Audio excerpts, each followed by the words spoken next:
Hey there, this is Bill Shoup, and today I wanted to go over how you can salvage a night sky time-lapse from things like car headlights or even skipped frames. So here's the example we're going to go over today. This is the original.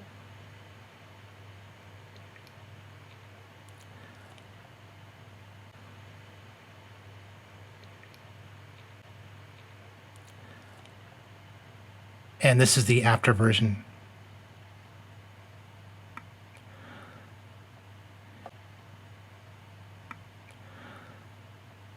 There you have it. So before we get started, I wanted to go over a couple of things that are required for this to be successful. Number one, this will probably only work on a stationary camera, not necessarily one that's in motion because of the way we may have to do some masking later. You probably could do it, it's just going to be very complex.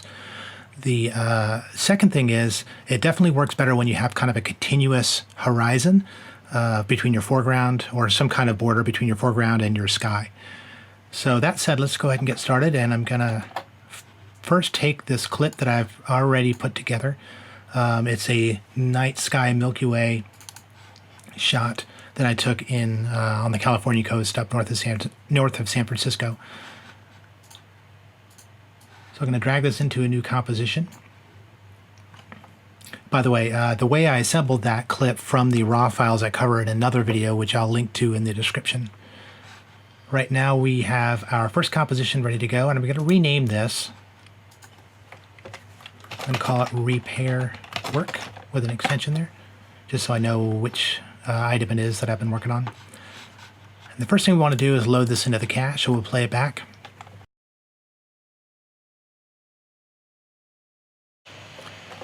Okay, now that's loaded in the cache, you can see that we get, over the course of about the, 3 or so hours that I shot, about 8 or 9 cars that drove through.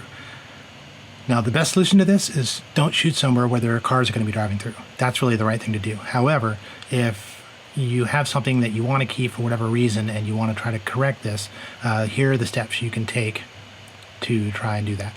The first thing is we're going to drop the frames that have the lights in them. The second thing is we're going to stabilize it. And then lastly, we are going to correct any foreground issues with the stabilization that might come up. So for the first step for dropping the frames, what I'm going to do is I'm going to, in this composition, I'm going to go and find the first lights there, and I'm going to navigate using the keys. So if I do Command left and right, right or left arrows on a Mac, then I can find that. So this is the last good frame here. So with the cursor there, I'm going to duplicate it with Command D, and then I'll take the first layer at the bottom here, drag it from right to left, just the end, by the way. We're changing the length. If you hold down Shift, it'll snap to the playhead just after where the playhead is now. And now I can use the right arrow, and here's the first good frame after that. So then I'll grab the left side, again holding Shift, it'll snap to the playhead, and I can now drag the entire second layer from right to left, and you can see that there's a little skip there now, but all of the frames with the car headlights are gone. By the way, one of the, or at least for the first instance, one of the reasons that we do this is it's not just the foreground that's getting lit up, but the sky actually gets brighter and lower in contrast, which ends up looking like flicker in the end if you were to replace just the foreground, for example. Okay, so there's the first instance. Let's do the second instance, which is right there. Here we go. So that's the last good frame. I got the playhead there. I'm going to duplicate it. Go to the end here and just pull the end back till it snaps to the next frame. Find the first good frame, which is here. And then I'll grab the left side of the third layer, go to there, and then drag it back into position. So now we've got 2 instances of headlights that are removed. And as you can see, it introduces some skips there in the way it looks, but we'll address that later. Okay, I'm going to go ahead and finish the rest of these, then I'll come back.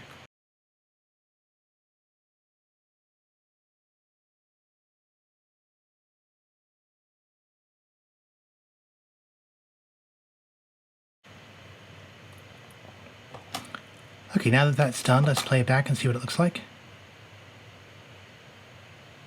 So you can see the skips there, skip there, there. There's a little flicker here. Like I want to maybe get rid of one more frame. Yeah, right there's a bit of flicker. So I can see I just need to pull this frame back. And then I can grab this frame, hold shift and go all the way to the top. And then bring those back one frame.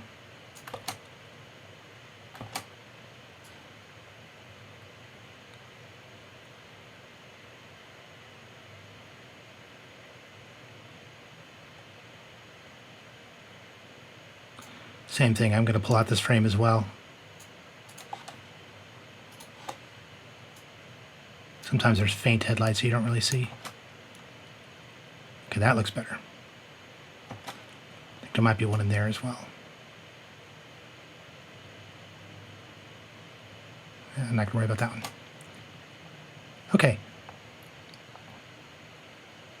Now one thing you'll notice here is that there is a little bit of gap on the end. So what we're going to do is we're going to take the work area and we're going to drag it back to the end of the last good frame, and then we're going to go to composition and trim comp to work area. That's a quick way of just getting rid of those extra dead space on the end. So now I'm going to grab all of the layers that we've created, and I'm going to right click and go down to pre-compose. I'm going to call this frames removed. I'm going to move all the attributes into it. So now we have all of that work represented into one pre-composition, frames removed. I'm going to duplicate it, and then on the top one I'm going to rename it to stabilized. And now we're going to go over to our effects and presets. I've already got VFX typed in here, so warp, stabilizer, VFX is what we're going to use. So I'm going to drag this onto my layer. And now I'm going to take the smoothness over here. I'm going to reduce it way down to about 8%. We don't want it to get too aggressive. And it's going to analyze it. It's going to take a few minutes. So in the meantime, while this is stabilizing, we're going to jump ahead to the next step, which is creating a foreground mask. So if I go back to my Finder here, you can see I've got the very first frame, the raw frame of the sequence, and also the XMP file that I wrote out previously that has all the modifications to the raw file. So I'm going to open this with Photoshop. By the way, I cover a little bit why the XMP files are important and how they work in a previous video where I also explain assembling the clip, which I'll link to in the description. Okay, so now we're just going to open the image. You can see it read in all the modifications to the XMP file.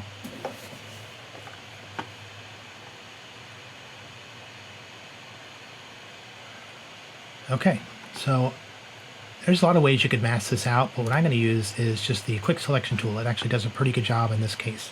So I'm just going to grab from here to there, and you can see it's got the foreground pretty good. Now I did try using the select and masks things to try to fix a little bit of this, and it didn't work out that well. So what I'm going to do now is I'm going to create a couple of layers here and just mask it manually. So on this second layer, I'm going to go to Edit, Fill, and I'm going to choose White. And I'm going to deselect with Command D. Go to this bottom layer. Now everything is deselected. Switch it to black. And boom, I have a rough mask there. What I'm going to do is I'm going to temporarily turn off the black layer. I'm going to hit Command 1 to go to 100%, and you can see there's a few instances here that need to be fixed. So using my default white and black, I'm going to switch to the brush tool and select my layer 2 over here. And I have my brush tool pretty small, I believe, yeah, 3 pixels. So I'm going to zoom way in here. Hold down space and drag so I can move around the screen here, and I'm just going to paint on with white onto this mask. Painting at 100% opacity. And this is just one way to go in and kind of manually get your mask closer to what you want.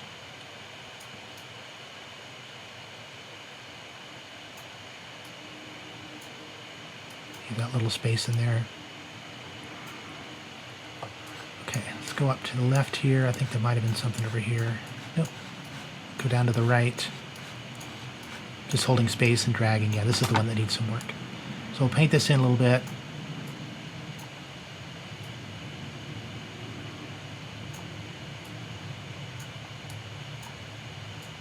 Paint this guy These are just some bushes up on the hill. Hard to see at this magnification. We're at 500% magnification.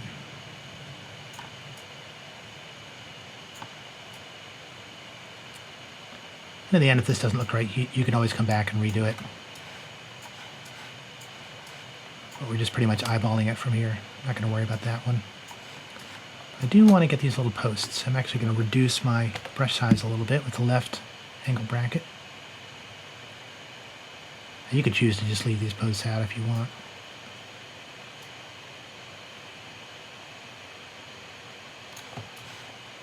Okay, a little bit to tweak in here.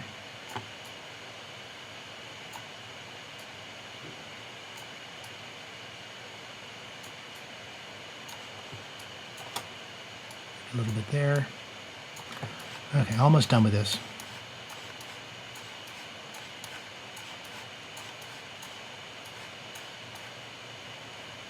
Nice little coma right there. Okay.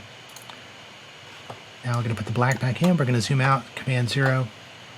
And that is a pretty good looking mask. So let's save this guy. Do a save as. And I'm just going to put it in the same directory here. I'm going to use a TIFF file. No layers, and I don't really care about the color profile since it's black and white, but I could have changed it if I wanted. All right, I'm going to rename it up here to foreground mask, so I know what it is.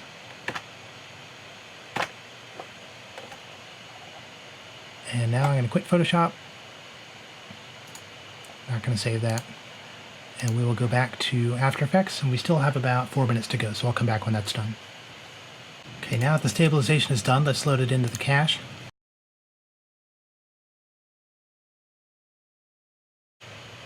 Okay, now that it's playing back, you can see the magic of Warp Stabilizer VFX. What's really cool about this is that it recognizes the subject, maybe based on the amount of area on the screen, or maybe that it's center weighted, but it stabilizes the Milky Way and it adjusts the foreground. So the foreground kind of gently rotates just a little bit back and forth, but kind of quickly.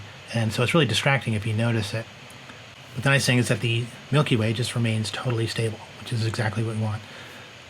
So to fix this, what we're going to do is take the mask that we created and we're going to import it. Just going to drag it into, well, I need to pull up the project window first. Okay. Now I can drag it in here, and we've got our foreground mask. I'm going to drag this into our composition just above. Actually, we don't want it there. We want to rearrange this. We're going to put the stabilized stuff on the bottom. Now we have our frames removed that is not stabilized right below the foreground mask. We're going to disable the viewing of the foreground mask. And we're going to change the track matte to Luma Matte foreground mask. It has to be right above it. And now when we do that, you'll notice that the foreground from the unstable version is actually sitting on top. For the most part, it covers up any of the movement back and forth of the foreground. But if you look really closely, there might still be a little bit here. Yeah, if you look right there, you can see a little bit. So what we can do to fix that is basically we're going to scale or move down the underlying stabilized layer. So we can drill into the transformation here and go to the position, and if we move back and forth on the right side, you can see how we move it. So here, you see if you look right in here, you can see where it's intersecting. So I'm just going to bring it down a little bit, about that much, which you can see leaves a black bar at the top here. But now if I play this back, you don't see any of that intersection here. And the rest of the mask all looks very clean. Now it might, in fact, I'm going to play it back using the tilde key. You can see this looks a little jagged. That's only because I'm playing it back at quarter resolution, because this is like a 5K file, so I'm running this on a laptop. But when you do it at 100%, or excuse me, full resolution, then you can see this all smooths out and it looks good. So that's pretty much it. I'll play it back at quarter, but just larger on the screen. So again, this jaggedness goes away when you're doing full resolution. So I'm going to hit tilde again to go back to the size. And now what I would do to address this bar at the top would simply be to take the repair work composition, create a new composition with it, and I'm going to rename it. I'll just give it a suffix of clean. And then, sorry, we can go back into the composition settings here. And if we make sure the lock aspect ratio is checked, and we take the height and we reduce it and let go, you can see that we are scaling down the canvas of the composition. There we go. We've gotten rid of that black bar. Now you can see we've essentially scaled up the contents, but if you want to reposition them, you can go back into the transformation. Let's say I wanted to move it to the right a little bit because I had something important over on this left side. Or likewise, you could do the other way. So we'll move it to the left here. Okay, and so that is done. So now what we can do is go to the composition and add to render queue, and we can render it out. I have a preset for the cineform that I use, and when I render it, then I will have a an original but cleaned up version of this time lapse. Okay, here's one last look at the before and the after of this, and this is how I was able to figure it out. But I'm sure some of you would have different ways of approaching it, and if you do, I would love to hear it in the comments. Thanks for watching.